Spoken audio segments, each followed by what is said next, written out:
लूका की इंजील मुकद्दस उसका 10वां बाब उसकी 30वीं आयत लिखा है, यीशु ने जवाब में कहा कि एक आदमी यरूशलेम से यरूशलेम की तरफ जा रहा था कि डाकुओं में घिर गया। उन्होंने उसके कपड़े उतार लिए और मारा भी और अगवा छोड़कर चले गए।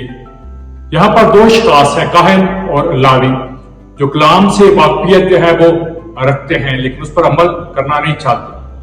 वहां पर दो अशखास हैं जो शायद ये सोचकर जो है चले गए हैं कि नहीं, हमें जरूरी काम है और हम इसकी मदद जो है वो नहीं कर सकते। वहां पर दो जो है अशखास हैं जो शायद ये सोचकर चले गए हो हमारे कपड़े जो है खून से भर जाएंगे, हमने जो है अभी जाकर जो है वो रसूमात को अदा करना है। वहां पर जो है दो अशखास हैं जो मदद जो है वो कर सकते हैं, लेकिन शायद वो सोचते हैं कि इससे बढ़कर काम हमारे पास जो है वो मौजूद है। वहां पर दो अशखास हैं जो उसकी मदद जो है वो कर सकते हैं, लेकिन शायद जो इस तौर पर जो है वो सोचते हैं कि अगर मैं मदद नहीं करूँ तो कोई बड़ी बात नहीं है, इस रास्ते से कोई और आएगा वो मदद करेगा। वहां पर दो अशखास है जो शायद इस तरह जो है वो सोच सकते हैं, ये इस रास्ते पर आए अकेला क्यों, इतना पैसा लेकर जो है ये अकेला क्यों इस रास्ते पर आए, जबकि ये रास्ता जो है वो खतरनाक है। हम वो सारे जो है रीजन पेश कर सकते हैं जब हमने किसी की मदद ना करनी हो। खुदा का कलाम जो है हमें सिखाता है हम तो अपने दुश्मनों के लिए जो हमें सताते हैं, जो हमें अज़ा पहुंचाते हैं, तकलीफ, उनकी भी मदद करने के लिए अपने हाथ को जो है वो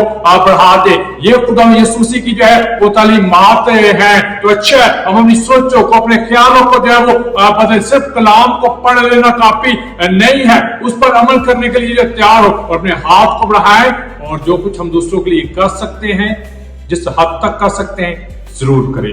यीशु के नाम में आमीन।